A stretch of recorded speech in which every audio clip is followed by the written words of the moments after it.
Hi everyone, in front of me I've got OSCAL C20 PRO and let me share with you how to change the wallpaper on this device. So let's start with opening the settings, and here we have to scroll to find the display. Now we have to tap on advanced, and under it we will have this wallpaper section, so let's tap. Now we can either use gallery go or wallpapers. Here we've got pre-installed options, so let me tap on this option. Now let's tap on on-device wallpapers, and as you can see here we've got the options from which we can choose.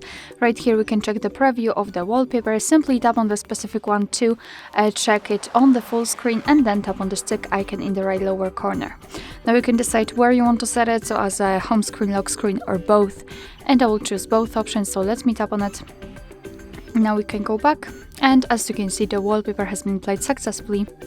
Alright, so that will be all. Thank you so much for watching. I hope that this video was helpful, and if it was, please hit the subscribe button and leave the thumbs up.